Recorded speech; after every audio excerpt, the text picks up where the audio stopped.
അൽഹംദുലില്ലാഹി റബ്ബിൽ ആലമീൻ വൽആഖിബത്തു ലിൽ മുത്തഖീൻ വലാ ഉദ്വാന ഇല്ലാ അലൽ ളാലിമീൻ വഉസല്ലി വഉസല്ലിമു അലാ അശ്റഫിൽ അംബിയാഇ വൽ മുർസലീൻ നബിയുനാ മുഹമ്മദിൻ വഅലാ ആലിഹി വഅസ്ഹാബിഹിൽ ഫായിസീന ബിരില്ലല്ലാഹ്. അല്ലാഹുമ്മ സ്വല്ലി അലാ മുഹമ്മദിൻ വഅലാ ആലി മുഹമ്മദ് കമാ സ്വല്ലൈത അലാ ഇബ്രാഹീം വഅലാ ആലി ഇബ്രാഹീം വബാരിക അലാ മുഹമ്മദിൻ വഅലാ ആലി മുഹമ്മദ് കമാ ബാറക്ത അലാ ഇബ്രാഹീം വഅലാ ആലി ഇബ്രാഹീം ഇന്നക ഹമീദും മജീദ്. അഊദു ബില്ലാഹി മിനശ് ശൈത്വാനിർ റജീം. ബിസ്മില്ലാഹിർ റഹ്മാനിർ റഹീം. യാ അയ്യുഹല്ലദീന ആമനു തഖുല്ലാഹ ഹഖ്ക തുഖാതിഹി വലാ തമൂതുന്ന ഇല്ലാ വഅൻതും മുസ്ലിമൂൻ. ബിസ്മില്ലാഹിർ റഹ്മാനിർ റഹീം. ഖുൽ ഇന്നൽ മൗതല്ലദീ തഫിറൂന മിൻഹു ഫഇന്നഹു മുലാഖീകും സുമ്മ തുറദ്ദൂന ഇലാ ഗാലിമിൽ ഗൈബി വശ്ശഹാദ ഫയുനബ്ബിഉകും ബിമാ കുൻതും തഅമലൂൻ.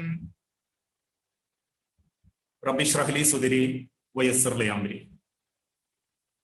സ്നേഹാദരണീയരായ സത്യവിശ്വാസി വിശ്വാസിനി സഹോദരങ്ങളെ, സുഹൃത്തുക്കളെ, സഹപ്രവർത്തകരെ, പ്രിയപ്പെട്ട രക്ഷിതാക്കളെ, പ്രവാസികളെ, സർവലോക രക്ഷിതാവായ അള്ളാഹുവിന്റെ കാരുണ്യവും സംരക്ഷണവും നമ്മളിൽ ഓരോരുത്തർക്കും എപ്പോഴും ഉണ്ടാകട്ടെ എന്ന് ആത്മാർത്ഥമായി അള്ളാഹുവിനോട് പ്രാർത്ഥിക്കുകയാണ്.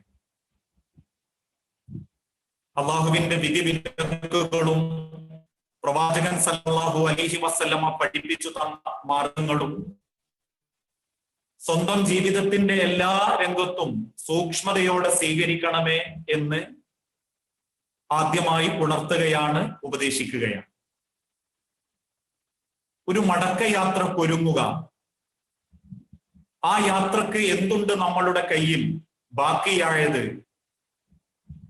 അതിനുവേണ്ടി ഏതൊക്കെ രീതിയിലുള്ള അധ്വാനവും എന്തൊക്കെ പരിശ്രമങ്ങളാണ് നമ്മൾ നടത്തേണ്ടത് എന്ന വിഷയത്തെക്കുറിച്ചാണ് പരിമിതമായ സമയത്തിനുള്ളിൽ എനിക്കറിയാവുന്ന ചില കാര്യങ്ങൾ പരസ്പരം പഠിക്കാനും പരിചയപ്പെടാനും ഈ സന്ദർഭം ഉപയോഗപ്പെടുത്തുന്നത്. കാരണം ഈ പ്രസംഗം അവസാനിക്കുന്നത് വരെ എനിക്ക് ആയുസ് ഉണ്ടാകും എന്ന് പറയാൻ മാത്രം ഗ്യാരണ്ടിയുള്ള ഒരു വസ്തുവല്ല ഞാൻ. എന്റെ വാക്ക് കേട്ടുകൊണ്ടിരിക്കുന്ന നിങ്ങളിൽ ഓരോരുത്തരും ആരൊക്കെ പിറന്ന മണ്ണിലേക്ക് തിരിച്ചെത്തും, ആർക്കൊക്കെ മക്കളെ ഒന്ന് കൺകുളിർക്കെ കണ്ണു നിറയെ കാണാനുള്ള അവസരമുണ്ടാകും, ആരുടെയൊക്കെ മനസ്സിലുള്ള സ്വപ്നങ്ങൾ യാഥാർത്ഥ്യമാകും എന്നൊരുറപ്പുമില്ലാത്ത ഒരു ജീവിതവുമായിട്ടാണ് നമ്മളൊക്കെ ഓരോ നിമിഷവും മുൻപോട്ട് നീക്കിക്കൊണ്ടിരിക്കുന്നത്. പക്ഷെ എന്തൊക്കെ സംഭവിച്ചാലും കുല്ലു നഫ്സിൻ ദാഇഖത്തുൽ മൗത്ത്, മരണം നമ്മളെ കണ്ടുമുട്ടുക തന്നെ ചെയ്യും. എന്റെ മനസ്സിലെ ആഗ്രഹങ്ങളോ സ്വപ്നങ്ങളോ, എന്റെ മനസ്സിലുള്ള എന്റെ ഏതെങ്കിലും തരത്തിലുള്ള എന്റെ ഹൃദയത്തിൽ ഞാൻ കൊണ്ടു നടക്കുന്ന എന്തൊക്കെ എനിക്ക് യാഥാർത്ഥ്യമാക്കാൻ സാധിക്കും? ഉദാഹരണമായി എന്റെ മൂത്ത മകൾക്ക് 11ാമത്തെ വയസ്സ് തികയുകയാണ്. ആ മകളെ കൈപിടിച്ചു കൊടുക്കുന്ന വാപ്പയുടെ നിക്കാഹിന്റെ വേദിയിൽ ആ മകളുടെ കൈപിടിച്ചു കൊടുക്കാൻ വാപ്പയായ ഞാനുണ്ടാകും, അല്ലെങ്കിൽ എന്റെ മകൾക്ക് കൈപിടിച്ചു കൊടുക്കാൻ എന്റെ മകളുണ്ടാകും എന്ന് പറയാൻ മാത്രം ഒരുറപ്പും ഈ ദുനിയാവിൽ അള്ളാഹു നമുക്ക് നൽകിയിട്ടില്ല. ഏത് നിമിഷവും ആ മരണം നമ്മളെ കൊണ്ടുപോകും. മുൻഗാമികളായ പലരും പാടിപ്പറഞ്ഞതുപോലെ സുഖങ്ങളും രസങ്ങളും മറയും ഈ മരണം വിദൂരമോ. ഈ ദുനിയാവിലെ സകല സുഖങ്ങളും രസങ്ങളും അവസാനിക്കുന്ന ഒരു മരണം എന്നെയും നിങ്ങളെയും കാത്തിരിക്കുന്നുണ്ട്. ലോകത്തൊരു ശക്തിക്കും പിടിച്ചു കെട്ടാൻ പറ്റാത്ത അള്ളാഹുവിന്റെ തീരുമാനം. ഏതൊക്കെ കോട്ട കൊത്തളങ്ങളിൽ ചെന്ന് കടന്നാലും, ഏതൊക്കെ സൗകര്യങ്ങളിൽ, എന്തൊക്കെ സ്വർഗീയ സുഖങ്ങളിൽ, സൗഭാഗ്യങ്ങളിൽ നമ്മൾ ജീവിച്ചാലും ആ മരണം എന്നെയും നിങ്ങളെയും കണ്ടുമുട്ടും. അതിന് യാതൊരു സംശയവും ഇല്ല. ആ മരണാനന്തര ലോകത്തേക്ക് എന്തുണ്ട് എന്റെയും നിങ്ങളുടെയും കയ്യിൽ? അള്ളാഹുവിനെ തൃപ്തിപ്പെടുത്താനും അള്ളാഹുവിന്റെ പരലോകത്ത് സമാധാനത്തോടെ നിൽക്കാനും, എന്നിട്ട് അള്ളാഹുവിന്റെ അമ്പിയാക്കളോടും ഔലിയാക്കളോടും ശുഹദാക്കളോടും സ്വാലിഹീങ്ങളോടും ഒപ്പം അള്ളാഹുവിന്റെ സ്വർഗീയ സുഖത്തിലേക്ക് പ്രവേശിക്കാനും എന്തുണ്ട് മുഅ്മിനീങ്ങളെ എന്റെയും നിങ്ങളുടെയും കൈകളിൽ? മുൻഗാമികളായ ചരിത്രകാരന്മാരും താബീങ്ങളിൽപ്പെട്ട ചില പണ്ഡിതന്മാരും ഒരു കഥ വിശദീകരിച്ചിട്ടുണ്ട്. ഒരു പുഴവക്കിലിരിക്കുന്ന 100 കണക്കിന് കഴുകന്മാർ ആ പുഴയിലൂടെ ഒരു ശവം ഒലിച്ചു വരുന്നത് കണ്ടു. ജീർണിച്ച, അതല്ലെങ്കിൽ മത്സ്യങ്ങൾ കൊത്തി വ്രണമാക്കിയ ആ ശവം ഒഴുകി വന്നുകൊണ്ടിരിക്കുമ്പോൾ ആ ശവത്തിലേക്ക് ഒരു പരുന്ത് ചെന്നിരുന്നു. എന്നിട്ട് ആ ശവത്തിന്റെ പല ഭാഗത്ത് നിന്നുമായി കൊത്തി തിന്നാൻ തുടങ്ങി. വെള്ളത്തിന്റെ ഇളക്കത്തിനനുസരിച്ച് ആ ശവം ഇളകാൻ തുടങ്ങിയപ്പോൾ വീഴാതിരിക്കാൻ വേണ്ടി ആ കഴുകൻ അതിന്റെ 2 കാലുകളും 2 കാലിന്റെ വിരലുകളും ആ ശവത്തിന്റെ വാരിയല്ലുകൾക്കിടയിൽ കുടുക്കി വെച്ചു. ആർത്തിയോടെ ആ ശവം തിന്നുന്ന കഴുകനെ കണ്ട് അരികിലിരിക്കുന്ന മരക്കൊമ്പിലുള്ള പല കഴുകന്മാരും പറഞ്ഞു, മതിയാക്ക്, ഈ ഒരു പുഴ ശവത്തെയും കൊണ്ടുപോകുന്നത് ഒരു അഗാധ ഗർത്തത്തിലേക്കാണ്. അതുകൊണ്ട് തന്നെ മതിയാക്കി, നീ തിരിച്ചുവാ എന്ന് പല കഴുകന്മാര് പറഞ്ഞിട്ടും അത് കേൾക്കാൻ കൂട്ടാക്കാതെ വീണ്ടും ആ കഴുകൻ ശവത്തിൽ നിന്നും മാംസങ്ങൾ തിന്നാൻ തുടങ്ങി. അവസാനം കൺമുൻപിൽ ചെന്നു പതിക്കുന്ന ഘോരമായ ഗർത്തം കണ്ടപ്പോൾ ആ ശവത്തിന്റെ മുകളിൽ നിന്നും കഴുകനൊന്ന് പറക്കാൻ ശ്രമിച്ചു. പക്ഷെ സാധിക്കുന്നില്ല. അത്രമാത്രം ശവം ആ കഴുകന്റെ വയറ്റിലെത്തിക്കഴിഞ്ഞിരുന്നു. അവന്റെ 2 കാലുകളും ശവത്തിന്റെ വാരിയല്ലുകൾക്കിടയിൽ കുടുങ്ങിക്കിടക്കുകയായിരുന്നു. നിസ്സഹായതയോടെ അരികിലിരിക്കുന്ന ഓരോ കഴുകന്മാരുടെ കണ്ണുകളിലേക്ക് നോക്കി കണ്ണുനീരൊലിപ്പിക്കുന്ന ആ കഴുകന്റെ മുഖത്തേക്ക് നോക്കി സകല കഴുകന്മാരും ഒരു നോട്ടം നോക്കിയെന്ന് ചരിത്രകാരന്മാര് പറയുന്നു. ഏതായിരുന്നു ആ നോട്ടം? ഇപ്പൊ അനുഭവിച്ചില്ലേ, ഇപ്പം മനസ്സിലായില്ലേ എന്ന ആ നോട്ടത്തിന്റെ മുൻപിൽ നിസ്സഹായതയോടെ ആ അഗാധ ഗർത്തത്തിലേക്ക് ശവത്തോടൊപ്പം താന്നുപോകുന്ന ഒരു അവസ്ഥയാണ് ഇന്ന് നമ്മളിൽ പലർക്കും ഈ ദുനിയാവിൽ മടക്കത്തിന്റെ സമയത്ത് സംഭവിക്കാറുള്ളത്. ഈ ദുനിയാവെന്ന അള്ളാഹു ഒരു വിലയുമിടാത്ത ഈ ദുനിയാവിന്റെ പിന്നാലെയാ നമ്മളിൽ പലരും. ഈ ദുനിയാവ് സമ്പാദിക്കണം, ദുനിയാവിൽ കുറെ സൗകര്യങ്ങൾ ഉണ്ടാക്കണം, കുടുംബക്കാർക്കും നാട്ടുകാർക്കും ഇടയിൽ പൊങ്ങച്ചം കാണിക്കണം, മറ്റുള്ള ആളുകൾ എന്നെ ബഹുമാനിക്കണം, എന്റെ പേര് കൊണ്ടും തറവാട് കൊണ്ടും ഞാനുണ്ടാക്കുന്ന കൊട്ടാരം കൊണ്ടും ഞാൻ എന്റെ ശരീരത്തിൽ അടിക്കുന്ന സുഗന്ധം കൊണ്ടുപോലും നാട്ടുകാർക്കിടയിൽ ഒരു സുജായിയാവണം, ഒരു വലുപ്പത്തരം കാണിക്കണം എന്ന ചിന്തയിലാണ് നമ്മളിൽ പലരും. അതുകൊണ്ടാ ചിലർക്ക് ഇന്ന് വരെ ആശങ്ക, ഞാൻ മരിച്ച പടച്ചോനെ അള്ളാന്റെ അടുത്ത് എനിക്ക് എന്ത് കിട്ടും എന്നതല്ല പലരുടെയും ആശങ്ക. മറിച്ച് പടച്ച റബ്ബേ, ഞാനെങ്ങാനും മരിച്ചു പോയാൽ ഞാൻ ആ പകുതിയാക്കി വെച്ച വീട് അതെന്താക്കും? അതല്ലെങ്കിൽ ഞാൻ ആ അച്ചാരം കൊടുത്ത് കച്ചവടം ആ 10 ഏക്കർ സ്ഥലം, 5 ഏക്കർ സ്ഥലം, അല്ലെ ഞാൻ വാങ്ങിയിട്ട 1 ഏക്കർ സ്ഥലം മറച്ചു വെക്കാൻ വിചാരിച്ച് ഞാൻ വാങ്ങി വെച്ച് ഞാൻ അവിടെ അഡ്വാൻസ് കൊടുത്തിട്ടത്, ഇതൊക്കെയാണ് നമുക്ക് മരണം കൺമുൻപിൽ കാണുമ്പോഴുള്ള പേടി അല്ലേ? ഒന്ന് ആത്മാർത്ഥമായിട്ട് ചിന്തിച്ചു നോക്കൂ. മരണം കൺമുൻപിൽ കാണുമ്പോൾ, അതല്ലെങ്കിൽ നമ്മളെ അറിയിക്കുകയാ, നാളെ നേരം വെളുക്കുമ്പോ നീ മരിക്കും, നാളെ പുലർച്ചെ 5:30 മണിക്കാണ് നിന്റെ സമയം എന്ന് ചിന്തിക്കുമ്പോ അറിയിക്കപ്പെടുന്ന സമയത്ത് നമ്മൾ ചിന്തിക്കുന്നത് നമ്മൾ ഈ ദുനിയാവിൽ ചെയ്തു വെച്ചതും ദുനിയാവിൽ നമുക്ക് ചെയ്യാൻ പറ്റാതായി പോയതും നമ്മുടെ മക്കളും കുടുംബത്തെ പറ്റിയ ചിന്ത. പക്ഷെ നമ്മൾ ചിന്തിക്കേണ്ടത് എന്താ? പടച്ചോനെ, എനിക്കെന്തുണ്ട് നിന്റെ അടുത്തേക്ക് കൊണ്ടുപോകാൻ? ഞാൻ ആകെ ഈ മണ്ണിന്ന് കൊണ്ടുപോകുന്നത് 3 വെള്ളത്തുണി മാത്രം. ആ വെള്ളത്തുണിയാവട്ടെ അൻസാറിനുള്ളതാണെങ്കിൽ നന്മണ്ടയിലെ മഹല്ല് പള്ളി കമ്മിറ്റിയിൽ അതിപ്പോഴും ആ ഷെൽഫിലുണ്ട്. ആ ഷെൽഫിലുള്ള ആ വെള്ളത്തുണി ഇന്റതല്ല എന്ന് പറയാൻ മാത്രം എനിക്ക് അവകാശമില്ല. ആ 3 വെള്ളത്തുണിയിൽ മണ്ണോട് ചേരുന്ന വെള്ളത്തുണിയിൽ 6 അടി മണ്ണിലേക്ക് ചേർത്ത് വെച്ച് 3 പിടി മണ്ണ് വാരിയിട്ട് അല്ലാഹുമ്മ സബ്ബിത്തുഹു ഇൻദ സുആൽ അല്ലാഹുമ്മ അൽഹിംഹുൽ ജവാബ് എന്ന് പറഞ്ഞ് എന്റെ വാപ്പയും എന്റെ മക്കളും എന്റെ ജ്യേഷ്ഠനും എന്റെ അനിയനും എന്നെ സ്നേഹിക്കുന്ന എല്ലാവരും പള്ളിക്കണ്ടത്തുനിന്ന് തിരിച്ചു പോകുമ്പോ പിന്നീട് ആ കബറിൽ പിന്നീട് അല്ലാഹുവിന്റെ കോടതിയിൽ എത്തുന്ന അന്ന് വരെ, അല്ല സ്വർഗനരകം തീരുമാനിക്കുന്ന അന്ന് വരെ ഞാൻ പിന്നെ ഒറ്റക്ക. എന്റെ ജീവിതത്തെ പറ്റി പിന്നെ മറ്റാരും ചിന്തിക്കാറില്ല. എന്തോ ഏതാനും വർഷങ്ങൾക്ക് മുൻപ് നാട്ടിലൊരു മരണം ഉണ്ടായി. ഇപ്പോഴും മരണം ഉണ്ടാവാറുണ്ട്. 26 വയസ്സുള്ള ഒരു പെൺകുട്ടി, ഇക്കഴിഞ്ഞ ദിവസം ആൺകുട്ടി 28 വയസ്സുള്ള ഒരു ആൺകുട്ടി ഒരു പ്രവാസ ലോകത്ത് മരിച്ചിട്ടില്ലായിരുന്നു. ഭാര്യ 6 മാസം ഗർഭിണിയ. ആ പെൺകുട്ടിയെ വിവരം അറിയിച്ചിട്ടില്ല. അവള് കയറുന്ന അതേ വിമാനത്തിൽ, ആ വിമാനത്തിന്റെ കാർഗോ ഭാഗത്ത് അവൾക്ക് മഹർ കൊടുത്ത് കെട്ടിയ ചെറുപ്പക്കാരന്റെ മയ്യത്തുണ്ട്. 1000 സ്വപ്നങ്ങളുമായി വിമാനം കയറിയതാ പെണ്ണ്. 1000 സ്വപ്നങ്ങളോടെ ആ പെണ്ണിനെ കൂട്ടിക്കൊണ്ടുവന്നതാ ആ ഭർത്താവ്. പക്ഷേ അല്ലാഹു തആലയുടെ തീരുമാനം മറിച്ചായിരുന്നു. 6 മാസം ഉദരത്തിലുള്ള ഒരു ബീജവുമായി സ്വന്തം കിട്ടിയ ഭർത്താവിന്റെ മയ്യത്തും വഹിച്ച് തിരിച്ചു വരുന്ന ഒരവസ്ഥയെ പറ്റി ആലോചിക്കുമ്പോഴേ നമ്മൾ ചിന്തിക്കലെന്താ, പടച്ചോനെ ആരാണ് ആ പെണ്ണിന് ഇനി ഒരു ജീവിതം കൊടുക്കുക? ആ പെണ്ണിന്റെ കുട്ടിക്ക് വാപ്പാന്ന് പറയാൻ ആരാ? ഇതാ നമുക്ക് ബേജാറ്. പക്ഷെ ഞാൻ ചിന്തിക്കുന്നതും നമ്മൾ ചിന്തിക്കേണ്ടതും എങ്ങനെയാ? ആ 28 വയസ്സുള്ള ചെറുപ്പക്കാരൻ അന്ന് മുതൽ ഒറ്റക്ക. അന്ന് മുതൽ അവൻ ഒറ്റക്ക. അവൻ ഉപേക്ഷിച്ചവർക്ക് വേണ്ടിയിട്ട് പലരും ഈ ലോകത്തുണ്ട്.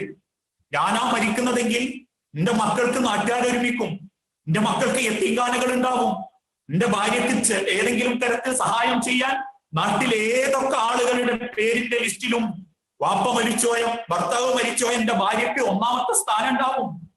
പക്ഷെ ഞാൻ പിന്നെ അള്ളാഹുവിന്റെ കബറിൽ ഞാൻ ഒറ്റക്ക.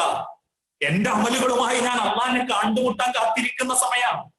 ആ സമയത്ത് അത്തരത്തിലുള്ള ഒരു അവസ്ഥയിലൂടെ കടന്നു പോകുമ്പോ അള്ളാഹുവിന്റെ കോടതിയിലേക്ക് കൊണ്ടുപോകാൻ എന്തുണ്ട് എന്ന് സ്വന്തത്തെ പറ്റി നമ്മൾ ചിന്തിച്ചു നോക്കിയിട്ടുണ്ടോ? അധിക കാലം നമ്മൾ ജീവിക്കണമെന്നില്ല.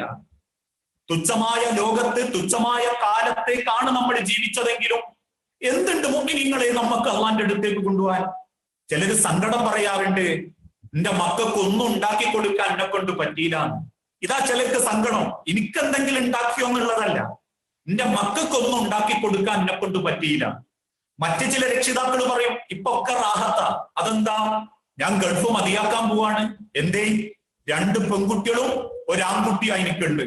പെൺകുട്ടികളെയൊക്കെ ഞാൻ കെട്ടിച്ചയച്ചു. നല്ല പുതിയാപ്പിളാരാ. ഒരാൾ റിയാദിലുണ്ട്, ഒരാൾ കുവൈത്തിലുണ്ട്. ഓലൊക്കെ നാട്ടിൽ വീടെടുത്തു, താമസം മാറി. മൂത്ത മോൻ അഥവാ ആ മോനാവട്ടെ ഗൾഫില് ഇവിടെ നല്ല ജോലിയാ. ഓൻ നാട്ടിൽ വലിയൊരു വീടുണ്ടാക്കിയിട്ടുണ്ട്. ഓന്റെ മക്കൾ പഠിക്കുന്നത് ഇന്ന സ്ഥാപനത്തിലാ. മൂത്ത മോക്കായിരുന്നു കഴിഞ്ഞ SSLC പരീക്ഷയ്ക്ക് 10 A+ കിട്ടിയത്. എന്റെ മോന്റെ മോഹനായിരുന്നു ഇക്കഴിഞ്ഞ ഖുർആൻ പരീക്ഷയ്ക്ക് 1ാമത്തെ റാങ്ക് കിട്ടിയത്. എന്റെ പേരക്കുട്ടികളൊക്കെ പഠിക്കുന്നത് 14 സൂറത്തൊക്കെ കാണാതെ പഠിപ്പിക്കുന്ന അൽഫിത്രയിലാ. ആ എന്റെ പേരക്കുട്ടികളൊക്കെ എനിക്ക് 5-8 സൂറത്തും പ്രാർത്ഥന എനിക്ക് ഇങ്ങോട്ട് ചൊല്ലിത്തരും. നബിയെ, അവരിൽ പലർക്കും പറയാനുള്ളത് സീനത്തു ദുനിയാവിലെ സീനത്തുകൾ മാത്രം, ദുനിയാവിലെ അലങ്കാരങ്ങൾ മാത്രം. മറിച്ച് ആ മക്കളുടെ വാപ്പയായ എനിക്ക്, ആ ഭാര്യയുടെ ഭർത്താവായ എനിക്ക്, ആ ഭർത്താവിന്റെ ഭാര്യയായ എനിക്ക് അള്ളാഹിന്റെ അടുത്തേക്ക് മടങ്ങി പോകുമ്പോൾ കൊണ്ടുപോകാൻ എന്തുണ്ട്? എന്റെ സമ്പാദ്യത്തിൽ എന്റെ പണം കൊണ്ട് ഞാൻ എന്തൊക്കെ ഒരുക്കി വെച്ചു.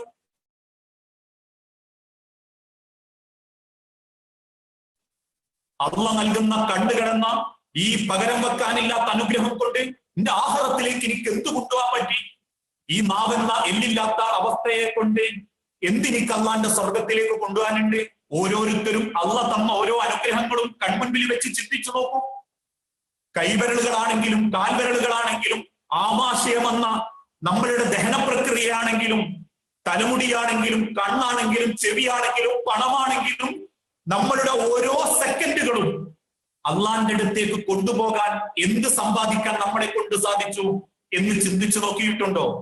മഹാനായ പ്രവാചകൻ സല്ലല്ലാഹു അലൈഹി വസല്ലമയുടെ കാലഘട്ടത്തിന് ശേഷമുള്ള ഒരു ചരിത്രം ഒരുപക്ഷെ നിങ്ങളൊക്കെ കേട്ടതായിരിക്കും. ഉമർ റളിയല്ലാഹു അൻഹുവിന്റെ കാലഘട്ടത്തിൽ ഉമർ ഇബ്നുൽ ഖത്താബ് റളിയല്ലാഹു അൻഹു എപ്പോഴും മഹാനായ ഖുബൈബ് റളിയല്ലാഹു അൻഹുവിന്റെ അരികിൽ ചെല്ലുമായിരുന്നു. എന്തിനാ ചെല്ലുന്നത് എന്നതിനൊരു ചരിത്രമുണ്ട്. ഖുബൈബ് റളിയല്ലാഹു അൻഹു ആരാന്ന് നമ്മൾ ആദ്യം അറിയണം. മഹാനായ സഈദ് റളിയല്ലാഹു അൻഹുവിന്റെ കൂടെ ഖുബൈബ് റളിയല്ലാഹു അൻഹുവും അന്ന് അടിമയായ ഒരു മനുഷ്യരായിരുന്നു. ജാഹിലിയ കാലഘട്ടത്തിൽ ഇസ്ലാം സ്വീകരിക്കുന്നതിന്റെ ആ ഘട്ടത്തിൽ അദ്ദേഹം ഒരു അടിമ. സഈദ് റളിയല്ലാഹു അൻഹുവിന്റെ കൂടെ അദ്ദേഹം ഒരു കൊല്ലപ്പണിയുടെ അഥവാ കൊല്ലപ്പണി ശാലയിലായിരുന്നു അദ്ദേഹം. യജമാനൻ വന്നു സഈദിനോടും ഖുബൈബ് റളിയല്ലാഹു അൻഹുമാ രണ്ടു പേരോടും പറഞ്ഞു, നിങ്ങൾ ഒരു ഇരുമ്പിന്റെ പരവതാനി ഉണ്ടാക്കണം. എന്തിനാണെന്നറിയാതെ രണ്ടുപേരും ഒരു ഇരുമ്പിന്റെ പരവതാനി ഉണ്ടാക്കി. ഇതൊക്കെ ഇന്ന് കേൾക്കാനേ നമുക്ക് പറ്റൂ. ഒരു ദിവസം പട്ടിണി കിടക്കാൻ നമ്മളെ കൊണ്ട് പറ്റുന്നില്ല. ഭക്ഷണം മുടങ്ങിപ്പോകുന്നുള്ള ബേജാറായിരുന്നു കൊറോണ ബാധിച്ചപ്പോ ആൾക്കാർക്ക്. മണിക്കൂറുകളോളം സ്ഥാപനത്തിന്റെ മുൻപിൽ ക്യൂ നിന്ന് നമ്മളത് വാങ്ങി. ഞാൻ ഇപ്പോഴും പറയുന്നു, അള്ളാഹു പരീക്ഷിച്ചിട്ടില്ല നമ്മളെ, അള്ളാഹു ശിക്ഷിച്ചിട്ടില്ല നമ്മളെ. ഒരു വലിയ പരീക്ഷണമായി ഈ രോഗത്തെ പോലും നമ്മൾ കാണേണ്ടതില്ല. എന്തുകൊണ്ടാണെന്നറിയോ? ഈ രോഗത്തിന്റെ ഭവിഷ്യത്തും സങ്കടവും നമ്മൾ അനുഭവിച്ചിട്ടില്ല. പ്രവാസികളെന്നല്ല, നമ്മൾ അനുഭവിച്ചിട്ടില്ല, മനുഷ്യർ അനുഭവിച്ചിട്ടില്ല. കാരണം ഭക്ഷണം യഥേഷ്ടം കിട്ടാനുണ്ട്, കരണ്ട് ഉണ്ട്, വെള്ളമുണ്ട്. ഇതിലേതെങ്കിലും ഒന്ന് തടയപ്പെട്ടാലുള്ള അവസ്ഥ ആലോചിച്ചു നോക്കൂ. ഇപ്പോഴും ഈ രോഗത്തിന് വീട്ടിലിരിക്കണം എന്ന് പറയുമ്പോ 90% നമ്മൾ ഹാപ്പിയാ. എന്തുകൊണ്ടാ? വീട്ടിലിരുന്നാ മതി, നേരത്തിന് തിന്നാൻ കിട്ടുന്നുണ്ട്, കരണ്ടിന് കരണ്ട് ഉണ്ട്, വെള്ളത്തിന് വെള്ളം കിട്ടുന്നുണ്ട്. പിന്നെ കുറച്ച് ചൂടാ പ്രശ്നം, ഇടക്കിടക്ക് മഴ പെയ്യുന്നുണ്ട്. പിന്നെ ആകെ പറയാനുള്ള ഒരു ബേജാറ്, ഒരു കുടുങ്ങിക്കിടക്കുന്ന മാതിരി തോന്നുന്നു. ഫ്രണ്ട്സിന്റെ കൂടെ ഒന്നും ഇറങ്ങാൻ പറ്റുന്നില്ല. ഒരു ഫാസ്റ്റ് ഫുഡ് ഒരു രാത്രിയൊക്കെ ഒന്ന് ചെന്നിരുന്ന് ഒറ്റക്ക് തിന്ന് അങ്ങനത്തെ ഒരു അവസ്ഥ അല്ല എന്നുള്ളതേ നമുക്ക് ഇന്ന് അനുഭവിക്കേണ്ടി വന്നിട്ടുള്ളൂ. അതും ഒരു പരീക്ഷണമായിട്ടല്ല, അതും നമ്മൾ എൻജോയ് ചെയ്യുന്ന ഒരവസ്ഥയിലേക്കാണ് ഈ പരീക്ഷണങ്ങൾ പോലും എത്തപ്പെട്ടിട്ടുള്ളത്. എന്നാൽ റസൂലുള്ളാഹി സ്വല്ലല്ലാഹു അലൈഹി വസല്ലമയുടെ കാലഘട്ടത്തിൽ ഈ രണ്ട് സഹാബാക്കളെ അന്ന് സഹാബക്കൾ അഥവാ പരസ്യ വിശ്വാസം സ്വീകരിച്ചിട്ടില്ല. ഖുബൈബ് റളിയല്ലാഹു അൻഹുവിനെ കൊണ്ടും സഈദ് റളിയല്ലാഹു അൻഹുവിനെ കൊണ്ടും ഒരു പരവതാനി, ഇരുമ്പിന്റെ പരവതാനി ഉണ്ടാക്കിച്ചു യജമാനൻ ശത്രുവാ. എന്നാൽ അദ്ദേഹം മനസ്സിലാക്കി ഖുബൈബ് വിശ്വാസം സ്വീകരിച്ചിട്ടുണ്ട്. മുഹമ്മദ് എന്ന മനുഷ്യന്റെ വിശ്വാസം ഖുബൈബ് റളിയല്ലാഹു അൻഹു സ്വീകരിച്ചിട്ടുണ്ട് എന്ന് രഹസ്യമായി അറിഞ്ഞ യജമാനൻ അത് പറയാതെ രണ്ടു പേരെ കൊണ്ടും പരവതാനി ഉണ്ടാക്കിച്ചു. ചുട്ടുപഴുത്ത തിളങ്ങി നിൽക്കുന്ന പരവതാനിയിലേക്ക് നോക്കി നിൽക്കുമ്പോ ഖുബൈബ് റളിയല്ലാഹു അൻഹുവിനെ ശത്രു നേതാവ് അഥവാ യജമാനൻ ആ പരവതാനിയിലേക്ക് പിടിച്ചു കടത്തി. പുറംഭാഗം ഒന്നാടകം പൊള്ളി. എന്നിട്ടും ദേഷ്യം തീരാത്ത ശത്രു യജമാനൻ വിറക് കൊള്ളികൾ എടുത്ത് ഖുബൈബിന്റെ പുറംഭാഗത്ത് കുത്തി എന്നിവരെ ഇസ്ലാമിക ചരിത്രത്തിൽ രേഖപ്പെടുത്തപ്പെട്ടിട്ടുണ്ട്. പുറമാകം പൊള്ളിപ്പൊളിഞ്ഞ ഖുബൈബ് റളിയല്ലാഹു അൻഹുവിന്റെ അന്നത്തെ കരച്ചിൽ കേട്ടു എന്ന കാരണത്തിന്റെ പേരില പിന്നീട് കൂഫ ഗവർണറായി സഈദ് റളിയല്ലാഹു അൻഹു നിയോഗിക്കപ്പെട്ടപ്പോ കൂഫ നാട്ടിൽ ചെന്ന് സഈദ് എന്ന ഗവർണറെ പറ്റി നാട്ടുകാരോട് ഉമർ ഇബ്നുൽ ഖത്താബ് പരാതിയുണ്ടോ എന്ന് ചോദിച്ച സമയത്ത് ആ കൂഫക്കാരും പറഞ്ഞൊരു പരാതി എന്താ? സഈദ്, ഞങ്ങളുടെ നേതാവ് കൂഫ ഗവർണർ സഈദ് റളിയല്ലാഹു അൻഹു ഇങ്ങനെ നടന്നു പോകുമ്പോ പെട്ടെന്ന് കരഞ്ഞോണ്ട് ബോധം കെട്ട് വീഴും. ഉമർ റളിയല്ലാഹു അൻഹു ചോദിച്ചിട്ടുണ്ട് ഒരിക്കൽ, സഈദ്, എന്തിനാ താങ്കൾ പെട്ടെന്ന് കരഞ്ഞു ബോധം കെട്ട് വീഴുന്നത്? അന്ന് സഈദ് റളിയല്ലാഹു അൻഹു തിരിച്ചു പറഞ്ഞൊരു വാക്കുണ്ട്, ഉമറെ, ഖുബൈബിന്റെ കൂടെ കൊല്ലപ്പണി അല്ലെങ്കിൽ പണിയെടുക്കുമ്പോ ഞാനും ഖുബൈബും കൂടി ആ പരവതാനി ഉണ്ടാക്കിയത്. എന്നിട്ട് യജമാനൻ ഖുബൈബിനെ ആ പരവതാനിയിൽ പിടിച്ചു കെട്ടി ആ ഖുബൈബ് റളിയല്ലാഹു അൻഹുവിന്റെ പുറംഭാഗം പൊള്ളിക്കുമ്പോ അന്ന് ഖുബൈബ് റളിയല്ലാഹു അൻഹു കരഞ്ഞ കരച്ചില് ഞാൻ മനസ്സിൽ ആലോചിക്കുമ്പോഴേക്കും ഞാൻ കരഞ്ഞു പോകും ഉമർ. അത് കണ്ണ് കണ്ടതുപോലെ ഞാൻ പേടിച്ച് ബോധം കെട്ടുപോകും ഉമർ. ഇതായിരുന്നു അന്ന് അദ്ദേഹം പറഞ്ഞ മറുപടി. ആ ഖുബൈബ് റളിയല്ലാഹു അൻഹു ഇസ്ലാമിക ലോകത്ത് പിന്നീട് ഉമർ റളിയല്ലാഹു അൻഹുവിന്റെ ഭരണകാലഘട്ടത്തിൽ ഉമർ റളിയല്ലാഹു എന്നും ഖുബൈബിന്റെ അരികിൽ ചെല്ലും. എന്തിന്? ഖുബൈബ് റളിയല്ലാഹുവിന്റെ പുറം ഒന്ന് കാണാൻ. തൊലിയില്ലാതെ ചുളിഞ്ഞു കിടക്കുന്ന മാംസം കത്തിപ്പോയ ഹുബൈബ് റളിയല്ലാഹുവിന്റെ പുറം കണ്ട് കരയുമ്പോൾ പലരും ചോദിച്ചു, ഉമർ റളിയല്ലാഹു, ഉമർ എന്തിനാ താങ്കൾ കരയുന്നത്? ഹുബൈബ് റളിയല്ലാഹുവിന്റെ പുറത്തേക്ക് ചൂണ്ടിയിട്ട് മഹാനായ ഉമർ ബിൻ ഖത്താബ് റളിയല്ലാഹു പറഞ്ഞു, ഹുബൈബിന്റെ അത്രയൊന്നും ഇസ്ലാമിൽ എനിക്ക് ത്യാഗം സഹിക്കേണ്ടി വന്നിട്ടില്ല. എന്നിട്ട് ഉമർ റളിയല്ലാഹുവിന് സങ്കടം, അദ്ദേഹം കരയാൻ തുടങ്ങി. മദീനത്തെ പള്ളിയിൽ നിന്ന് സുബ്ഹി നിസ്കരിച്ച് കരയുന്നത് കണ്ടപ്പോ കണ്ടു നിൽക്കുന്ന ചില സഹാബാക്കൾ ചോദിച്ചു, ഹുബൈബ് എന്തിനാ താങ്കൾ കരയുന്നത്? ഉമർ റളിയല്ലാഹുവിനോട് ചോദിച്ചു, ഉമറെ എന്തിനാ താങ്കൾ കരയുന്നത്? മഹാനായ ഉമർ റളിയല്ലാഹു തിരിച്ചു പറഞ്ഞൊരു വാക്കുണ്ട്, അള്ളാഹുവിന്റെ പടച്ച റബ്ബിന്റെ സ്വർഗത്തിൽ ഒരു ചാട്ടവാറ് ചാരി വെക്കാനുള്ള സ്ഥലമെങ്കിലും ഉമറിന് അള്ളാഹു തരാതിരുന്ന് കളയുമോ എന്നെനിക്ക് പേടി തോന്നുന്നു സഹാബാക്കളെ. അള്ളാഹുവിന്റെ സ്വർഗത്തിൽ ഒരു ചാട്ടവാറ് ചാരി വെക്കാനുള്ള സ്ഥലമെങ്കിലും അള്ളാഹ് തരാതിരുന്ന് കളയുമോ എന്ന പേടി ഉമർ ബിൻ ഖത്താബ് റളിയല്ലാഹു അൻഹുവിന്. ആരായിരുന്നു ഉമർ റളിയല്ലാഹു അൻഹു? യൂഫ്രട്ടീസ് നദിയുടെ തീരത്ത് ഒട്ടകക്കുട്ടി എങ്ങാനും വെള്ളം കിട്ടാതെ കരഞ്ഞാൽ എന്തു പറയും എന്നാലോചിച്ച് വിങ്ങിപ്പൊട്ടിയ ഉമർ റളിയല്ലാഹു അൻഹു. ഇന്ത്യ ലോകത്തൊരു ഭരണം വേണമെങ്കിൽ അത് ഉമറിന്റെ ഭരണമായിരിക്കണമെന്ന് മഹാത്മാഗാന്ധിജി പോലും രേഖപ്പെടുത്തപ്പെട്ട നീതിമാനായ ഭരണാധികാരി. ഇസ്രാ കൈസർ ചക്രവർത്തിമാര് പോലും പേര് കേട്ടാൽ കെടുകട പറച്ചിരുന്ന ഇസ്ലാമിക ചരിത്രത്തിന് വേണ്ടി ഉറച്ചു നിന്നിരുന്ന മഹാനായ ഉമർ റളിയല്ലാഹു അൻഹു, അദ്ദേഹമാ മദീനത്തെ പള്ളിയിലിരുന്ന് കരഞ്ഞോണ്ട് പറയുന്നത്, സ്വർഗത്തിൽ ഒരു ചാട്ടവാറ് ചാരി വെക്കാനുള്ള സ്ഥലം അള്ളാഹ് തരാതിരുന്ന് കളയുമോ എന്ന് എനിക്ക് പേടിയുണ്ട്. വിശ്വാസികളെ, മുഅ്മിനീങ്ങളെ, സഹോദരങ്ങളെ, എനിക്കും നിങ്ങൾക്കും എന്തുണ്ട് അള്ളാന്റെ അടുത്തേക്ക് കൊണ്ടുപോകാൻ? ഈ ദുനിയാവിൽ ഇത്രയും കാലം നമ്മൾ ജീവിച്ചില്ലേ? എല്ലാം നേടിയിട്ടല്ല ഞാനുങ്ങളും മരിക്കുന്നത്. എല്ലാ സുഖങ്ങളും സന്തോഷങ്ങളും ബാക്കി വെച്ചിട്ടും അല്ല ഞാനുങ്ങളും മരിക്കുന്നത്. കഴിഞ്ഞ ദിവസം, ഏതാനും ചില ദിവസങ്ങൾക്ക് മുൻപ് ജീവിതത്തിലുള്ള ഒരു വല്ലാത്തൊരു അനുഭവമുണ്ട്. ഈ നാട്ടിൽ നല്ലൊരു ചെറുപ്പക്കാരൻ, കുടുംബം പൊന്നുപോലെ നോക്കിയൊരു ചെറുപ്പക്കാരനാണ്. വാപ്പ മീൻപണിക്കാരനായിരുന്നു. ആ മീൻപണിയൊക്കെ നിർത്തിച്ചു. വാപ്പാനെയും ഉമ്മാനെയും ഭാര്യനെയും മക്കളെയും, രണ്ടാൺകുട്ടി ഒരു പെൺകുട്ടിയാ, നല്ല നിലക്ക് നോക്കുന്ന ഒരു ചെറുപ്പക്കാരൻ. 34 വയസ്സേ ഉള്ളൂ. 34 വയസ്സുള്ള ഒരു ചെറുപ്പക്കാരൻ. ആ ചെറുപ്പക്കാരൻ പെട്ടെന്ന് ബിൽഡിങ്ങിന്റെ മുകളിൽ നിന്ന് താഴത്തേക്ക് വീണ് മരിക്കുക. 4 നില ബിൽഡിങ്ങിന്റെ മുകളില് നട്ടുച്ച നേരത്ത് വാർക്കക്കമ്പി കെട്ടുമ്പോ താഴേക്ക് വീണ് 3-ാമത്തെ ദിവസം ആശുപത്രിയിൽ കിടന്ന് മരിക്കുക. അതും ഏതു മാസം മുൻപ്? ഏതാനും 5-6 മാസങ്ങൾക്ക് മുൻപ്.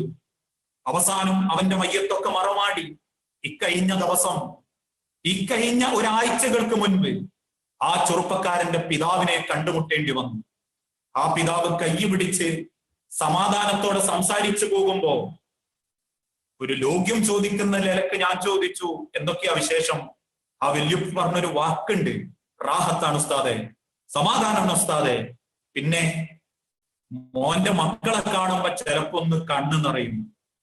പിന്നെ ഇപ്പൊ എനിക്ക് വേണ്ടി പ്രാർത്ഥിക്കുന്നവരോട്, കുടുംബത്തിന് വേണ്ടി പ്രാർത്ഥിക്കുന്നവരോട് ഞാൻ പറയാറുള്ളത്, എന്റെ മോന് വേണ്ടി പ്രാർത്ഥിക്കുന്നതോടൊപ്പം എനിക്ക് വേണ്ടിയിട്ട് നിങ്ങൾ പ്രാർത്ഥിക്കണം എന്നാ വല്യുപ്പ പറയാ. എന്താ ഉസ്താദെ, എനിക്ക് ആരുള്ള കാര്യം എന്റെ മോന്റെ മക്കൾ ഞാൻ മുന്നോട്ട് നോക്കും. ആ മക്കളെ വാപ്പാന്റെ വേദനയായി ഞാൻ നോക്കും. ചിലപ്പം രാത്രിയൊക്കെ വാപ്പാൻ ആലോചിച്ച് മൂത്തവും കരയും. ചെറിയേറ്റിങ്ങൊക്കെ രണ്ടാക്കും. വാപ്പ പോയി നിൽപ്പരും ഈ സമയം വരെ ബോധ്യപ്പെട്ടിട്ടില്ല.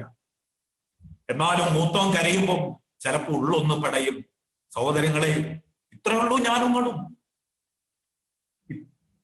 ഇത്രയുള്ളൂ ഞാനുങ്ങളും ഈ ദുനിയാവില്.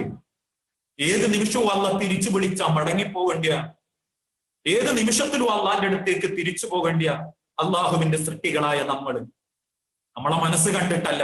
ഞാൻ ഇപ്പോഴും പ്രാർത്ഥിക്കാറുണ്ട്, പടച്ചോനെ ഉമ്മാനെയും വാപ്പാനെയും ഒക്കെ മരിപ്പിച്ചിട്ട് ഇങ്ങനെ മരിപ്പിക്കാ, അഥവാ പടച്ച റബ്ബേ അവർക്ക് ഇനി ദീർഘായുസ് കൊടുക്കണേ നാഥാ. കാരണം അവരില്ലാണ്ടാകുന്ന ഒരവസ്ഥ ആലോചിക്കുമ്പോൾ പെട്ടെന്ന് മനസ്സ് ബേജാറാകും. അതോടൊപ്പം തന്നെ മക്കളൊക്കെ ഒരു നിലക്കെത്തിയിട്ട് മരിപ്പിക്കണേ എന്നാ നമ്മളിൽ പലരും പ്രാർത്ഥിക്കാറുള്ളത്. അതുകൊണ്ടാ സ്വന്തം മക്കളെ എത്തി മക്കളായി എന്റെ കുടുംബത്തിലും അടുക്കളയിലൂടെ കയറിയെന്നോ ആലോചിക്കാൻ പറ്റാത്തത് കൊണ്ടാണ്. അതൊക്കെ നല്ല ചിന്തയാണെങ്കിലും ഇതിനേക്കാൾ ഏറെ നമ്മൾ ചിന്തിക്കേണ്ടത് സ്വന്തത്തിന് കൊണ്ടുപോകാൻ എന്തുണ്ട് എന്നുള്ളതാണ്. അവിടെ നമുക്ക് ഉപകാരപ്പെടുന്നത് പ്രവാചകൻ സല്ലല്ലാഹു അലൈഹി വസല്ലമ ഓർമ്മപ്പെടുത്തിയ 3 കാര്യങ്ങൾ മാത്രമാണ്. മടക്കയാത്രക്ക് മുൻപ് നമുക്ക് ഒരുക്കാനുള്ള 3 കാര്യങ്ങൾ മാത്രം. ആ 3 കാര്യങ്ങളും കൂടി പറഞ്ഞ് ഞാൻ എന്റെ വാക്കുകൾ അവസാനിപ്പിക്കും. ആ 3 ഒന്നെങ്കിലും സമ്പാദ്യമായിട്ടുണ്ട് എന്ന് അഭിമാനത്തോടെ പറയുന്ന മുഅ്മിനീങ്ങളായി ഉറപ്പിച്ചോ സഹോദരങ്ങളെ, സഹോദരിമാരെ. പുഞ്ചിരിയോടെ അള്ളാഹുവിന്റെ പരലോകത്ത്, അള്ളാഹുവിന്റെ സ്വർഗത്തിൽ കണ്ടുമുട്ടാൻ, ആ സ്വർഗത്തിൽ പ്രവേശിക്കാൻ നമ്മളെ കൊണ്ട് സാധിക്കും. മഹാനായ പ്രവാചകൻ സല്ലല്ലാഹു അലൈഹി വസല്ലം ഓർമ്മപ്പെടുത്തി, ഇദാ മാത്തൽ ഇൻസാനു ഇൻഖതഅ അമലുഹു ഇല്ലാ ബിസലാസിൻ. ഒരു മനുഷ്യൻ മരിക്കുന്നതോടുകൂടി അവന്റെ സകല കർമ്മങ്ങളും നിഷ്ഫലമാകും, മുറിഞ്ഞു പോകും. ഇല്ലാ ബിസലാസിൻ, 3 കാര്യങ്ങളൊഴികെ ബാക്കി മുഴുവനും ഈ ലോകത്ത് ഉപേക്ഷിച്ചു പോവേണ്ടതാണ്. ഞാൻ ഇന്ത്യ ഒരു പ്രസംഗത്തിൽ തന്നെ സൂചിപ്പിച്ചിട്ടുണ്ട്. ഏതാനും മാസങ്ങൾക്ക് മുൻപ് ഒരു നാട്ടിൽ ഒരു മയ്യത്ത് കാണാൻ ചെന്നു. ഒരു സ്ത്രീയുടെ മയ്യത്തായതുകൊണ്ട് പുറത്ത് കാത്തിരുന്നു. പെട്ടെന്ന് കുളിപ്പിക്കാൻ എടുത്തപ്പോ മറക്കുള്ളുന്നു വല്ലാത്തൊരു സങ്കടവും ഒരു കരച്ചിലും. കുടുംബക്കാരും പുറത്തേക്ക് വന്നു. ഞാനും മറ്റുള്ള 1-2 ആൾക്കാരും കൂടിയിരിക്കുന്നുണ്ട്. അരികിലേക്ക് വന്നിട്ട് ചോദിച്ചു, ഉസ്താദേ, മയ്യത്ത് ശരീരത്തിൽ കുറച്ച് സ്വർണ്ണമൊക്കെ വെച്ച് മറമാടുന്നതിന് എന്തോ പ്രശ്നമുണ്ടോ? ഞാൻ പറഞ്ഞു, അങ്ങനെ ഒരു തെളിവില്ല, നിങ്ങളത് ഒഴിവാക്കണം, മുറിച്ചെടുക്കണം, ഊരിയെടുക്കണം, ഒന്നും പാടില്ല എന്ന് ഓർമ്മപ്പെടുത്തി. സംഭവം ഉമ്മാന്റെ ചെവിട്ടിന്റെ മുകളിലേക്കുള്ള 3-4 ചിറ്റല്, അഥവാ ആ ചെവിട്ടിലുള്ളത് മാംസത്തോട് കൂട്ടിയോടിച്ചിട്ടുണ്ട്. മരിച്ചടക്കുന്ന ഒരു ശരീരത്തിൽ നിന്ന് പറിച്ചെടുക്കാൻ മക്കൾക്ക് തോന്നുന്നില്ല, മയ്യത്ത് കുളിപ്പിക്കാൻ പോയവർക്കും തോന്നുന്നില്ല. അവസാനം വെട്ടിയെടുക്കാൻ വേണ്ടി ഒരു ആളെ കൊണ്ടുവന്ന് അവന്റെ കത്രി ഉപയോഗിച്ച് വെട്ടിയെടുത്തിട്ട് ആ ഉമ്മാൻ 6 അടി മണ്ണിൽ വെച്ച്, ഉമ്മാരെ, പെൺമക്കളെ, വാക്ക് കേൾക്കുന്ന സഹോദരിമാരെ, കാത്തരി പൊന്ന്, ഈ മണ്ണൊന്നും ഒരാളും കൊണ്ടുപോയിട്ടില്ല, ഒരാൾക്കും കവറിലേക്ക് വെക്കാനും പറ്റിയിട്ടില്ല. ഏതൊക്കെ അമ്മമാര് 10, 20, 30, 50 പവന് കാത്തു സൂക്ഷിച്ചിട്ടുണ്ടോ? ഒന്ന് പറഞ്ഞു നിങ്ങൾ ഭർത്താവിനോട് ഈ ക്ലാസ് കഴിഞ്ഞിട്ട്. ഞാൻ മരിച്ച എന്റെ കബറിലേക്ക് എന്റെ കൈമക്കിടക്കുന്ന 2 വടയങ്ങൾ വെക്കണം കേട്ടോ. വെക്കൂല ഒരു മക്കളും ഒരു ഭർത്താക്കന്മാരും. ഇനി വാപ്പാര് പറയട്ടെ, ആള് കാണാതെയും മറ്റുള്ളവരറിയാതെയും വയലായിട്ടും പറമ്പായിട്ടും വാരിപ്പിടിച്ചിട്ടില്ലേ നമ്മുടെ ദുനിയാവില് പലതും? അവിടെ 10 ഏക്കറ, ഇവിടെ 10 സെന്റ്, അവിടെ 4 സെന്റ്, ആരും അറിയാതെ മറ്റുള്ളവന്റെ പേരിലൊക്കെ വാങ്ങിയിട്ടതില്ലേ? മക്കളെ വിചാരിച്ചിട്ടും അല്ലാത്തവരെ പ്രതീക്ഷിച്ചിട്ടും. ഒന്ന് മക്കളെ വിളിച്ചിട്ട് ഈ ക്ലാസ് കഴിഞ്ഞിട്ടൊന്ന് ചോദിച്ചു നോക്കി, മോനെ, വാപ്പ ഗൾഫിൽ നിന്ന് മരിച്ചിട്ട് നാട്ടിൽ കൊണ്ടുവന്നാലും നാട്ടിൽ നിന്നാണ് മരിക്കുന്നതെങ്കിലും വാപ്പ വാങ്ങി വെച്ച ആ 3.5 സെന്റില് 1/2 സെന്റില് വാപ്പാക്ക് ഇനി കബറ് കുക്കണം. വാപ്പാക്ക് 1/2 സെന്റും വേണ്ട, 1/2 സെന്റിന്റെ 4-1 മതി. അതിലൊരു ഭാഗത്ത് ഇനി ഒരു 6 അടി മണ്ണ് കുഴിക്കണം. അത് 6 അടി മണ്ണിൽ വാപ്പാനെ വെച്ചാൽ മതി. നമ്മളെ പറമ്പ് തന്നെ ആവുമ്പോ വാപ്പാനങ്ങൾ മറന്നുപോകൂല എന്നൊക്കെ മക്കളോട് പറഞ്ഞ വെക്കൂല വാപ്പാരെ. അതിന് കബർ പറമ്പ് പള്ളിക്കണ്ടത്തിൽ വേറുണ്ട്, പള്ളിക്കാട്ടിൽ വേറുണ്ട്. അവിടേക്ക് കൊണ്ടുപോകാൻ പറ്റുന്നത് 3 കാര്യങ്ങൾ മാത്രം. ആ സലാസും 3 കാര്യങ്ങളിൽ ഒന്നേതാ? വവലദുൻ സ്വാലിഹുൻ യദ്ഉ ലഹു, ഹൃദയം തൊട്ട് അള്ളാഹുവിനോട് പ്രാർത്ഥിക്കുന്ന മക്കളുടെ പ്രാർത്ഥന. സ്വന്തം മക്കള് വാപ്പാക്കും ഉമ്മാക്കും വേണ്ടി പ്രാർത്ഥിച്ചാൽ ആ പ്രാർത്ഥന അള്ളാഹ് തള്ളിക്കളയൂല, അള്ളാഹു തള്ളി വിടൂല. ആ പ്രാർത്ഥന അള്ളാഹ് സ്വീകരിക്കും. ആ പ്രാർത്ഥനയിലൂടെ കബറിൽ സങ്കടം അനുഭവിക്കുന്ന ഉമ്മാക്കും വാപ്പാക്കും അള്ളാഹു സുബ്ഹാനഹു വ തആല ഇളവുകൾ കൊടുക്കും. കബറിലെ ശിക്ഷ അള്ളാഹു കുറച്ചു കൊടുക്കും. ഇത് കേൾക്കുമ്പോൾ ചില വാപ്പാര് സന്തോഷത്തോടെ വിചാരിക്കും, എന്റെ മക്കളുണ്ടല്ലോ, അവരോട് പ്രാർത്ഥിക്കാൻ പറയണം. പക്ഷെ ഏത് മക്കളാവണം? വവലദുൻ സ്വാലിഹുൻ, സ്വാലിഹീങ്ങളായ മക്കളാവണം. എല്ലാ മക്കൾ പ്രാർത്ഥിച്ചാലും കിട്ടും ഹദീസിലില്ല. സ്വാലിഹീങ്ങളായ മക്കളാവണം. ഏതാണ് ഈ സ്വാലിഹായ മക്കള്? സ്വന്തം വാപ്പാരുടെയും ഉമ്മാരുടെയും നിയന്ത്രണത്താൽ ദീൻ പഠിച്ച മക്കള്. ദീനാണ് പരലോകത്ത് ഗുണമെന്ന് വിശ്വസിച്ച് ദുനിയാവിലെ കുടുംബം ആഖിറത്തിന് വേണ്ടി ഒരുക്കിയ വാപ്പാന്റെയും ഉമ്മാന്റെയും മക്കള്. ആരൊക്കെ കളിയാക്കിയാലും പരിഹസിച്ചാലും എന്റെ മക്കൾക്ക് ദീനുണ്ടാവണമെന്ന് ഹൃദയത്തിൽ കൈവച്ച് അള്ളാഹുവിനോട് പ്രാർത്ഥിച്ച് ആ മക്കൾക്ക് വേണ്ടി ദ്വാരന്ന് ആ മക്കൾക്ക് മാർഗം കാണിച്ച മാതാപിതാക്കള്. അങ്ങനത്തെ ഒരു മെയ് ബാപ്പിയാണോ ഞാനും നിങ്ങളും? ഓരോരുത്തരൊന്ന് സ്വന്തത്തോട് ചേർത്ത് വെച്ച് ചിന്തിക്കും. മക്കൾക്ക് ദുനിയാവിൽ നേടാനുള്ള ഭൗതിക ഡിഗ്രിന്റെ വലുപ്പം വേണം, ഭൗതിക വിദ്യാഭ്യാസം നിർബന്ധ. എന്നാൽ അതോടൊപ്പം ദീനീ ചിട്ട കൃത്യമായിട്ട് കൊടുക്കാൻ പറ്റിയ മാതാപിതാക്കളാണോ ഞാനും നിങ്ങളും? സ്വന്തം മക്കളോട് ഒരു ഉമ്മാക്കും വാപ്പാക്കുള്ള ഏറ്റവും വലിയ ബാധ്യത എന്താ? തിന്നാൻ കൊടുക്കലല്ല, അത് അള്ളാഹ് ഏറ്റെടുത്ത ഉത്തരവാദിത്ത. അതുകൊണ്ടാണ് അല്ലാഹു തആല ഓർമ്മപ്പെടുത്തിയതും കൂടുതൽ പ്രസവിച്ചോ, ദാരിദ്ര്യം വഴക്കല്ലേ, മക്കളെ ഉണ്ടാവില്ല, മക്കളെ ഉണ്ടാക്കുന്നത് തിന്നാൻ കൊടുക്കൂല എന്ന് കരുതിയിട്ടാണെങ്കിൽ അങ്ങനെ ചിന്തിക്കല്ലേ. കാരണം വല്ലാഹു ഖൈറുർ റാസിഖീൻ, അള്ളാഹുവാണ് റിസ്ക് കൊടുക്കുന്നവൻ. ആ റിസ്ക് അള്ളാഹു കൊടുക്കാൻ റെഡിയാ, അള്ളാഹ് കൊടുക്കുന്നുണ്ട്. എന്തുകൊണ്ടാ നിങ്ങൾക്ക് സാമ്പത്തികമായിട്ട് വളർച്ച ഉണ്ടാവുന്നേ? മക്കളെയും കൂടി അള്ളാഹു പ്രതീക്ഷിച്ചത് കൊണ്ടാണ്. എന്നാൽ ആ മക്കൾക്ക് ദീൻ ആര് കൊടുക്കണം? അത് അള്ളാഹുവിന് ഇനി ഒരു അമ്പിയാക്കളെ ഈ ലോകത്തേക്ക് അയക്കാനില്ല. ആ മക്കളിൽ ആർക്കും ആകാശത്തുനിന്ന് വഹിയിട്ട് കൊടുക്കാനുമില്ല. ആ മക്കൾക്ക് ദീനിലേക്ക് വഴി കാണിച്ചു കൊടുക്കേണ്ടത് ആ മാതാപിതാക്കളായിരിക്കണം. അത് കൊടുക്കാൻ സാധിക്കുന്ന മാതാപിതാക്കളാ മക്കളോട് നീതി കാണിച്ച മാതാപിതാക്കൾ. മക്കൾക്ക് തിന്നാൻ കൊടുത്തില്ല എന്നുള്ള ബേജാറ് പറയുന്നതിന് മുൻപ് എന്റെ മോനെ മയ്യത്ത് നിസ്കരിക്കാനുള്ള പ്രാർത്ഥന എനിക്ക് പഠിപ്പിക്കാൻ പറ്റിയിട്ടില്ലല്ലോ എന്ന് ആശങ്കപ്പെടുന്ന മാതാപിതാക്കളാവണം. നാളെ ഞാൻ മരിച്ചു കിടന്നാൽ എന്റെ മയ്യത്തിന്റെ വലതുഭാഗത്തേക്ക് ഒതുവെടുപ്പിച്ച് ഒരു പാട്ട വെള്ളം, ഒരു കപ്പ് വെള്ളം ഒഴിക്കാൻ കെൽപ്പില്ലാത്ത പെൺകുട്ടികളാണെങ്കിൽ ആ പെൺകുട്ടിക്ക് കെട്ടിക്കാൻ നേരത്തേക്ക് 50 പവനായിരുന്നു മനസ്സിലുള്ളത്, 25 പവന് പോലും കിട്ടിയിട്ടില്ലല്ലോ എന്ന സങ്കടമല്ല തോന്നുന്നുണ്ട്. എന്റെ മക്കൾക്ക് എന്റെ വലതുഭാഗത്ത് വെള്ളം ഒഴിക്കാനുള്ള വിവരം എനിക്ക് ഉണ്ടാക്കി കൊടുക്കാൻ പറ്റിയിട്ടില്ലല്ലോ റബ്ബേ എന്ന ബേജാറാ മാതാപിതാക്കളെ ഉണ്ടാവേണ്ടത്.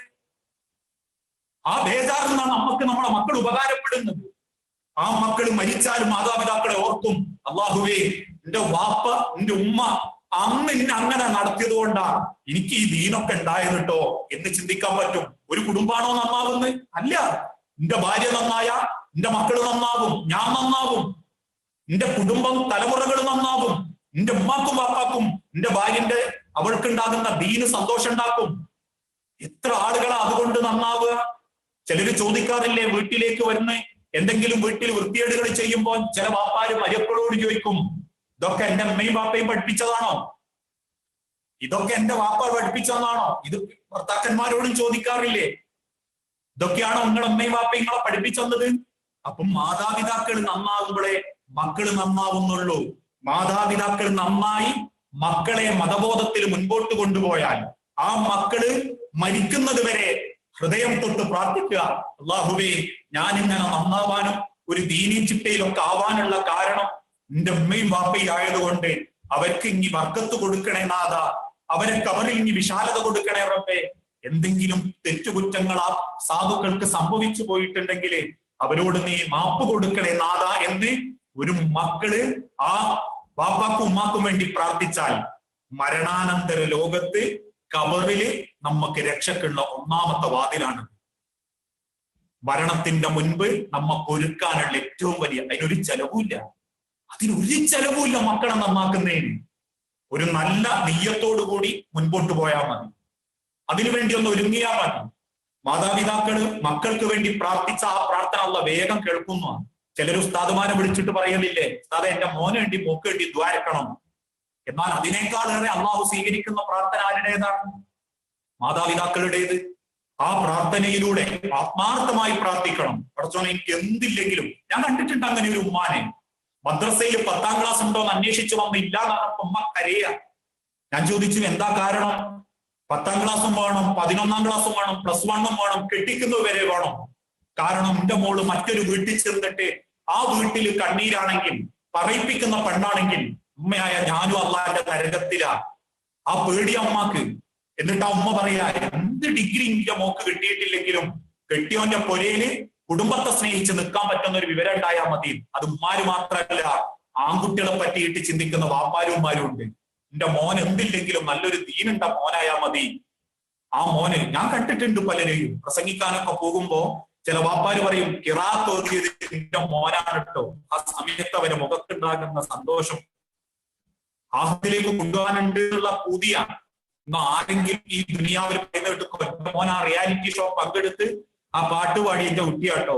എന്ത് നേട്ടം, എന്ത് പുണ്യം അതുകൊണ്ട് ഉണ്ടാക്കാൻ പറ്റിയത്.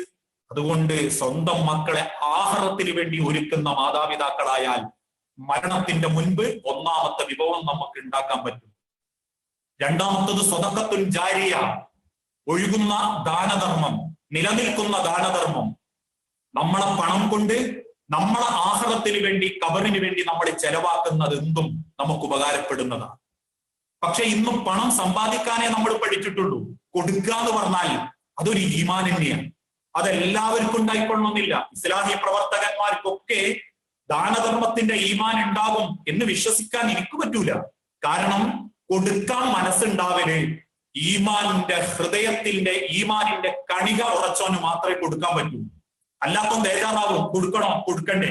അങ്ങനത്തെ മനുഷ്യന്മാര് നിസ്കാരവും നോമ്പും ഒക്കെ ക്ലിയർ ആയിരിക്കും, എന്നാൽ കുറച്ച് പൈസ ചെലവുള്ള ഹജ്ജ് ഉംറ പോവില്ല. എന്താ? അതൊക്കെ ഇനിയും തെറ്റൊരുപാട് ചെയ്യാനുണ്ട്, വയസ്സാം കാലത്ത് പോയാൽ പോരെ എന്നാ ചിലരുടെ ചിന്താഗതി.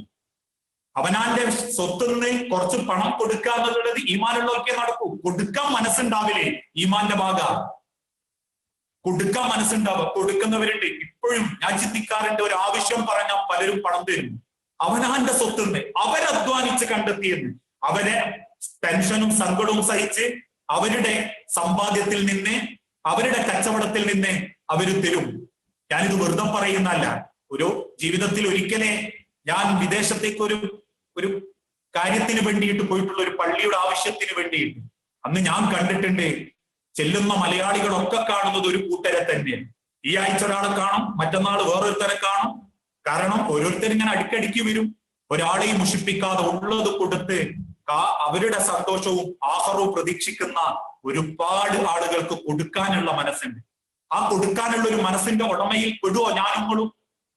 പൈസ കുറച്ച് കൂടുമ്പോഴേക്കും, ഒരു കുറി കൂടുമ്പോഴേക്കും, എന്തെങ്കിലും എവിടെന്നെങ്കിലും കിട്ടുന്ന സമയത്ത് കൊരമ്പലേക്ക് നോക്കും.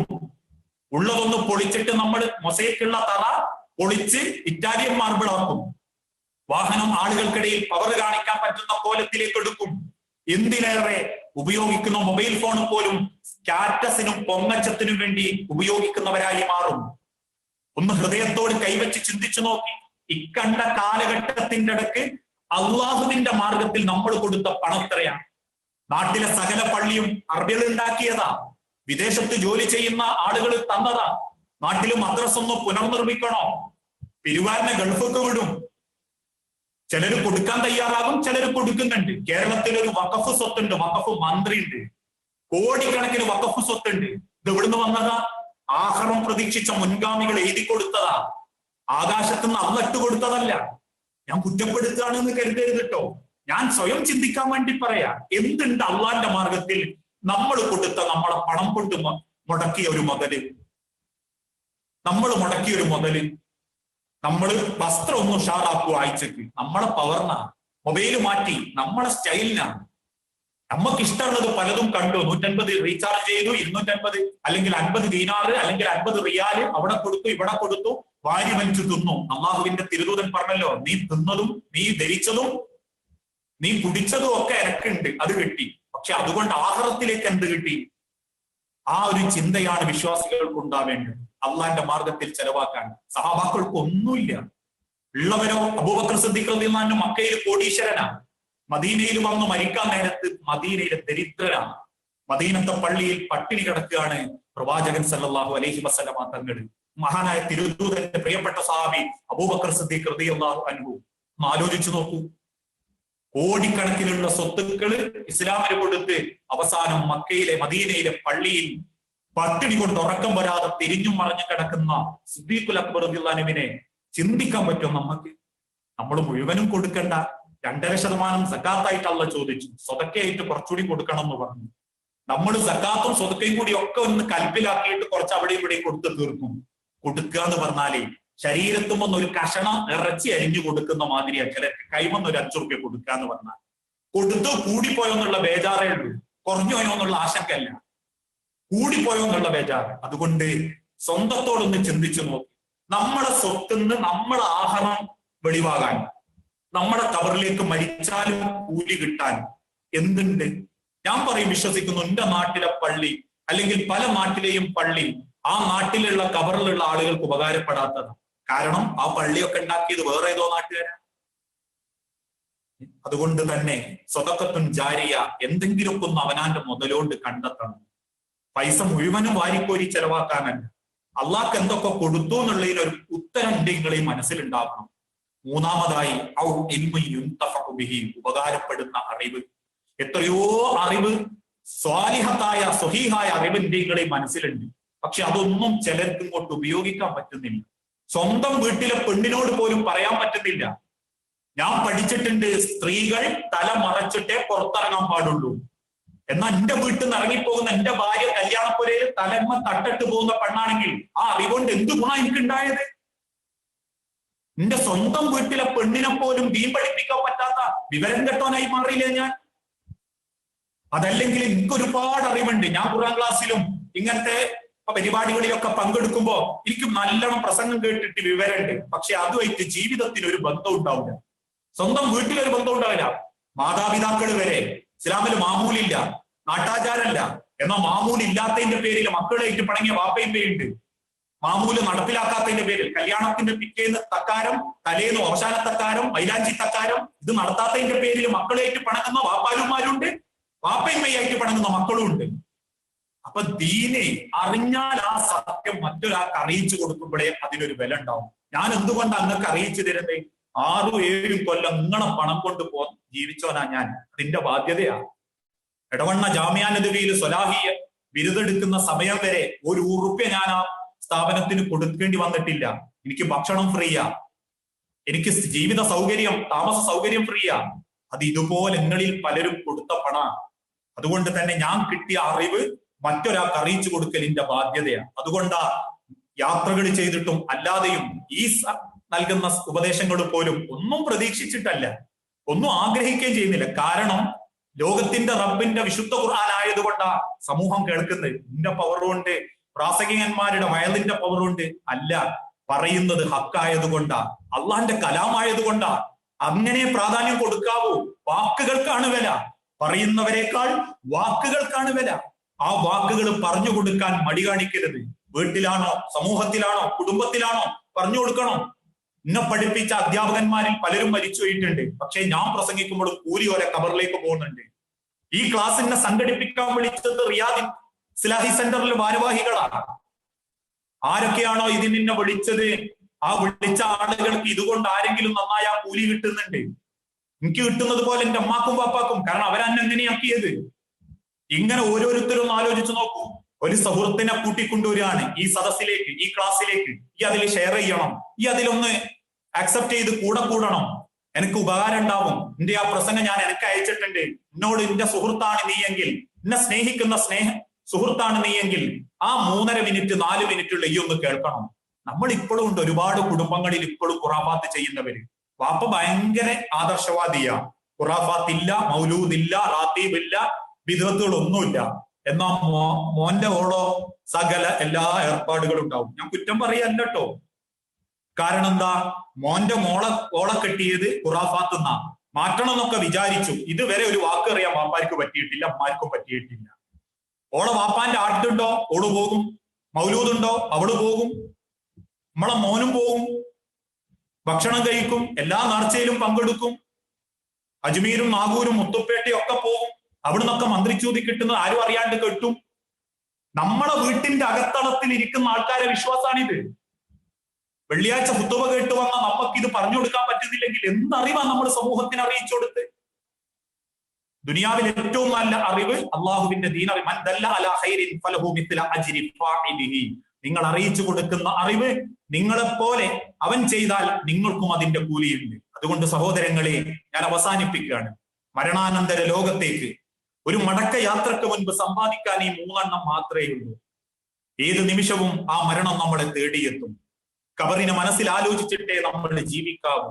ഈ ലോകത്ത് മനുഷ്യന് കൊടുക്കാൻ പറ്റുന്ന ഏറ്റവും വലിയ ഉപദേശം എന്താണെന്നറിയോ? അത് വയലല്ല, ഖുർആൻ ക്ലാസ്സും അല്ല.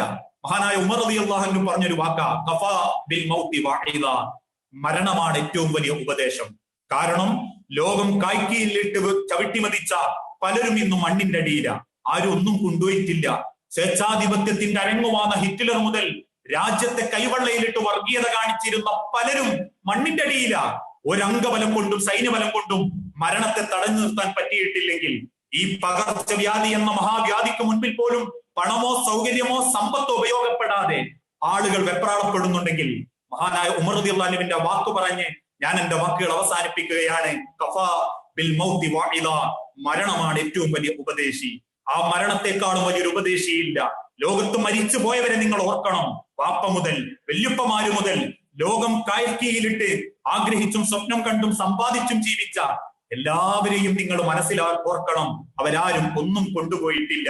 അവരെ മണ്ണേ ഇവിടെയുള്ളൂ. ഞാൻ ഇന്ന് താമസിക്കുന്ന മണ്ണ് എന്റെ വാപ്പ വാങ്ങിയ മണ്ണ. എനിക്ക് ശേഷം ഈ മണ്ണിൽ എന്റെ മക്കൾ താമസിക്കും. കുറച്ച് കാലം കഴിയുമ്പോ ഇടിച്ച് നിരപ്പാക്കി ഒരുപക്ഷെ അവര് വേറെ വീട് കെട്ടും. അള്ളാന്റെ ഭൂമിക്ക് മാറ്റമില്ല, അള്ളാന്റെ മണ്ണിന് മാറ്റമില്ല. അള്ളാന്റെ ദുനിയാവിന് മാറ്റങ്ങൾ ഉണ്ടാവുന്നില്ല. മാറ്റം എനിക്ക്, കാരണം ഞാൻ ഈ ദുനിയാവിൽ ഉണ്ടാവില്ല.